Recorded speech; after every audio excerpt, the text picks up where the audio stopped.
Hello my lovely viewers, তোমরা সবাই কেমন আছো? আশা করছি তোমরা সবাই খুব ভালো আছো। আর আমার নতুন একটি ভিডিওতে তোমাদের অনেক অনেক ওয়েলকাম। তো চলো ভিডিওটা শুরু করা যাক। তো ফ্রেন্ডস, এখন এখানে আমি নিয়ে নিয়েছি আইস, মানে বরফ। দেখো, বরফটা প্রথমে শুধু বরফটাই মুখে লাগাতে যাচ্ছিলাম, তো পারলাম না, মানে খুবই ঠান্ডা ছিল, তো আমার স্কিনে মানে যাচ্ছিল না, খুব কষ্ট হচ্ছিলো। তারপরে আমি একটা গামছার মধ্যে নিয়ে এরকম এরকম ডাব ডাব ডাব ডাব ডাব ডাব করে স্কিনে লাগিয়ে নিচ্ছিলাম। কেননা গাইস, আজকে বলেছিলাম তো তোমাদের আমার দাদুর বিয়ে গাইস, তার জন্য রেডি হতে হবে না। তো এখন আমি হলুদ লুক একটা একটা সুন্দর হলুদ লুক করবো।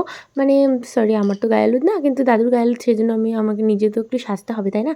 তো তার জন্য আমি একটুখানি আইসটা খুব ভালো করে স্কিনে অ্যাপ্লাই করেছিলাম। তো তারপরে আমি এই যে একটা ড্রাই টিস্যু দিয়ে সেটাকে সুন্দর করে মুছে নিচ্ছিলাম। তো তারপর দেখো কত সুন্দর গ্লেজি হয়ে গেল আমার মুখটা। তোমরা সবাই মেকআপ করার আগে একটু আইস ইউজ করতে পারো। दोस्तों चलिए शुरू करते हैं। তো দেখো, আমার আইস ইউজ করার পরে দেখো বরফটা অ্যাপ্লাই করার পর আমার স্কিনটা কত সুন্দর হয়ে গেছে। তারপর আমি লাগিয়ে নিয়েছি একটু প্রাইমার, তারপরে এই যে দেখো ফাউন্ডেশন অ্যাপ্লাই করছি। আমি খুবই হালকা একটা মেকআপ করবো, কারণ একদম ন্যাচারাল, যাতে খুব একটা হেজি মেকআপ তো করা যাবে না, যেহেতু এটা আমার গায়ে হলুদ না, আমার দাদুর। এমনি জাস্ট একটু না সাজলেই নয়, তাই একটু সাজবো। তো তার জন্য হালকা হালকা হালকা করে একটু ফাউন্ডেশন অ্যাপ্লাই করছিলাম। তো ফাউন্ডেশনের পরে ফাউন্ডেশন অ্যাপ্লাই করতে করতে তোমাদের একটা কথা বলি। আর এটা হচ্ছে আমার দাদুর বিয়ে, তোমাদের অনেকবার বলেছি, এটা হচ্ছে পুরোপুরি মানে আমার হচ্ছে অন্য রকমের একটা দাদু। সরি গাইস, এতদিন সব মিথ্যা কথা বলেছি তোমাদের। দাদুর মোটেও না, এরা হচ্ছে আমার হাজব্যান্ডের একটা ফ্রেন্ডসের বিয়ে, খুব ক্লোজ ফ্রেন্ডস, তাই আমরা একটু সুন্দর করে সাজতে তো হবেই। আর আমার এটা দাদু বলার কারণ কি জানো তো? মানে আমরা সবসময় আর কি ঠাট্টা করি আর কি। তো তার জন্য ও মানে আমি প্ল্যান করেছিলাম যে ওর বিয়ের আগে আমি এমন কিছু একটা বলবো বা এমন কিছু করবো যাতে ও মানে ভাইরাল হয়ে যায়, ঠিক আছে? সবার মুখে মুখে ওই কথাটা থাকবে যে ওর নাম হচ্ছে বিক্রম। যে বিক্রম হয়, বিক্রম দাদু হয়ে গেছে।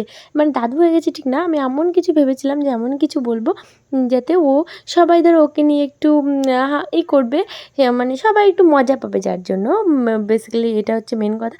সবাই একটু মজা পাবে, আমি সবাইকে মজা দিতে খুব ভালোবাসি, তোমরা তো জানোই। তো যার জন্য আমি এরকম বলেছিলাম। তো দেখো, তোমাদের সাথে গল্প করতে করতে প্রায় আমার মেকআপটা ডান হয়ে গেছে। তো তারপরে আমি এই যে দেখো কোথায় হারিয়ে গেছি, দেখেছো?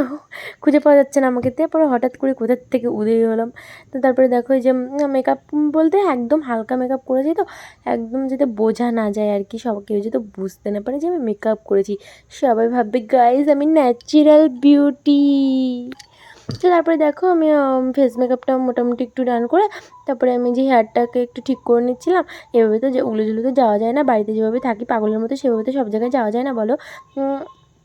যতই হোক আমার দাদুর বিয়ে বলে কথা গাইস। সরি গাইস, আবার বলে দিলাম বিক্রম, সরি। তো দেখো এখানে যে আমি হেয়ারটাকে ঠিক করছিলাম, আমি কেমন তেমন কিছুই করিনি, সামনে একটুখানি পপ করে পেছনে চুলকাটা আটকে দিয়েছিলাম, আর কিছুই করিনি। কত সাজা যায় বলো, ভালো লাগে না গরমের মধ্যে, কি এমন সাজবো? আর গরমে তো যাওয়াই মানে যেতেই ইচ্ছা করছিল না। তারপরে অনেক জোর জবরদস্তি করার পরে বললাম ঠিক আছে যাবো। না গেলে বিক্রম খুব রাগ করছিল, মানে বিক্রম খারাপ ভাববে বা রাগ করবে, সেজন্যই যাওয়া আর কি। তো তারপরে এই যে দেখো মোটামুটি আমি এখন রেডি হয়ে গেছি, এখন আমি একটু শাড়িটা পরে নেব, তাহলেই কমপ্লিট হয়ে যাবে। আমি আর খুব একটা সাজবো না, আমি তো সাজিই না ধরতে গেলে, বাড়িতে তোমরা দেখোই পাগলের মতো থাকি। তো তারপরে দেখো এই যে পপ করে পিছনে একটু চুলটাকে সাপের মতো পেঁচিয়ে তারপরে এই যে বেঁধে নিলাম। তো দেখো এই যে আমি এই শাড়িটা পরবো, এটা হচ্ছে আমার শাড়ি, আর এগুলো হচ্ছে আমার জুয়েলারি। তো আমি এগুলো পরে নেবো। দেখো ফাইনালি আমি শাড়ি পরে গাইজ রেডি হয়ে গেছি। তো এই যে হলুদ লুকটা কেমন লেগেছে তোমাদের অবশ্যই কমেন্ট করো কিন্তু তোমরা।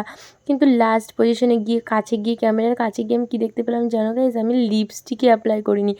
সব কিছু করার পরে যদি লিপস্টিক না অ্যাপ্লাই করি তখন কেমন লাগে বলো? তো যাই হোক না কেন, আমাকে কেমন লাগছে লিপস্টিক ছাড়াই তোমরা প্লিজ কমেন্টে জানিও। তো ভিডিওটা এই পর্যন্তই, কেমন হয়েছে গাইজ লাইক কমেন্ট শেয়ার, ভালো লাগলে টাটা। Thanks for watching.